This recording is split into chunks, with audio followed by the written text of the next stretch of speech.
Abraham, I've been doing this and this. Well, that's pretty good, but that won't get you where you want to be. I know. It hasn't been getting me where I want to be, and I don't like it, and it keeps happening over and over again. Let me tell you about it. And we're saying, don't do that anymore.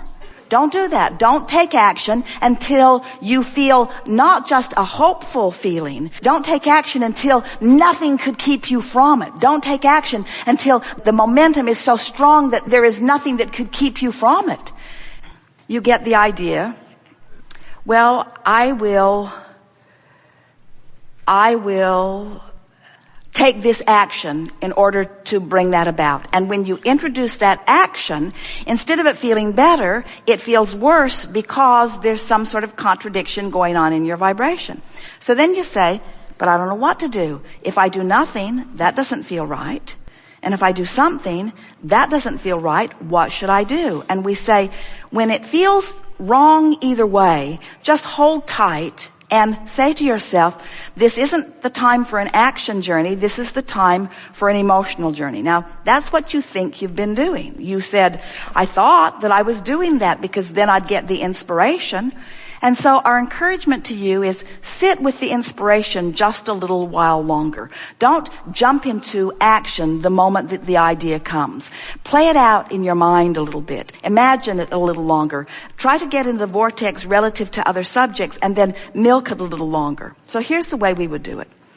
We'd get into the vortex on one of those subjects that you say there are so many things going well in your life. So we'd get into the vortex. And then we'd milk being there. And then you'll find yourself feeling good. An idea will come. You'll feel the impulse to respond to it. You'll realize that the impulse came and you didn't get thrown out of the vortex. And the idea will get stronger and feel stronger until you'll feel compelled to offer that action. It won't be action trying to compensate for misalignment. It will be action inspired from alignment. And we promise you, you will know the difference. It will feel so, when Esther decided that she wanted to be with Jerry, everybody in her life said, don't do it. Everyone in her life said, don't do it. And Esther said to every single one of them, I'm doing it. Get over it. I'm doing it. I'm doing it. Nothing in this universe could stop me from this. She could feel this vortex. He had been in her vortex for such a very long time. The moment she laid eyes on him, she recognized him for who he was. She had to beat him down a little bit to make him understand. But in other words, when you have that sort of knowing, no one can talk you out of it. And until you have that kind of knowing, don't mess with it. Until you know it so strong that nothing could keep you from it, don't take the action. You can be observing something that's not so good, and maybe it's irritating you, maybe it's frightening you, maybe it's just frustration. It could be anywhere in that range of unwanted emotions, strong or not so strong. And as you focus there, you cause a vibration within you to reverberate in response to whatever it is that you're observing. You just let often that circumstance train you into a vibrational frequency. And then everything that happens to you now, this could take a while, now, reflects what you've got going on vibrationally. Now, what you've got going on vibrationally is always reflected to you by what you feel. But what happens to you so often is you become accustomed to feelings that are indicators of vibration that's going to reflect back to you more stuff that you really don't want so much. But you're hardy, we know. You take those classes, those stiff upper lip classes. You take those wrestle it to the ground and kill it classes. You take those life isn't supposed to be fair or fun classes. You take those I'm strong and I'm hardy and I can endure and I can persevere and life isn't supposed to be fun. And we say, yes, it is. It's supposed to be fun, not just now, but always. And what you're going to come to realize as you play with this more and more in a conscious, deliberate way is that it is oh so fun to witness something unwanted, maybe something really unwanted, because in the knowing of what you don't want, there is a bounce or the other end of that vibrational wavelength that knows exactly what you do want. And even though you can't maybe speak what you want because you're so embroiled in what you don't want, What you do want's bouncing out of you, bouncing out of you, bouncing out of you, because, friends, you just got to know how obvious it is when you know what you don't want, you know what you do want. In other words, that's that deciphering process, isn't it? And when you really don't want it, you really do want something else. And when you sort of don't want it, you sort of don't want something else. But this process helps you to define whether you can speak it or not. So, you know what happens when you say, I gave up on it? You didn't give up on your dream because you can't. Your dream is still alive and well and will torture you until you line up with it. So when you say, I've given up on it, what you say is, I'm just not trying to come into alignment. And we say, well, that's not too good, because when you don't make the effort to line up with your dream, then you just sort of accept the discord and discomfort that you feel. You see what we're getting at? You hear that, don't you? Yes. Give in to the success of your dream and watch the resources of the universe back you up. Give into it. Give into it. Give into the inevitable achievement of all that you have vibrationally already become. You know, it wouldn't be painful if you hadn't become it. If you said, I sort of kind of thought I wanted it, but then I decided I didn't want it, and now I'm just sort of blissful in the not doing of that, then we would say you didn't give up on a dream. You never had a dream that you're out of alignment with. But when you say, I had this dream and it tortured me so long that I gave it up, and I'm still tortured, you're still tortured. You say, I gave it up, but you're still tortured. You know what that torture tells us? The dream is alive and well. You're just not in the vicinity of it, you see. Mm-hmm. Because if it wasn't alive and well and you weren't in the vicinity of it, we'd be talking about something else. We watch so many people in the building of relationships or companies or empires or life works. And we want to say to them that the majority of their building took place before they put the first brick in the first building or wrote the first word on the first script page. In other words, there's so much foundation that you were in the process of. And the foundation, from what we can feel from you, will go into place very quickly for you. We're in no way trying to prepare you for a long process. In fact, the process has started today. And the reviving of the dream is not just the first step, it's the biggest and most important step. It's huge, you see. Now feel the difference in the way you feel.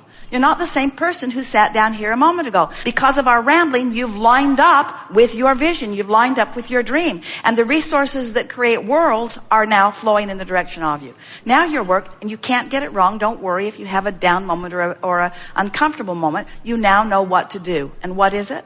What is your work? So what are some of the things you do that prevent you from getting into the vortex?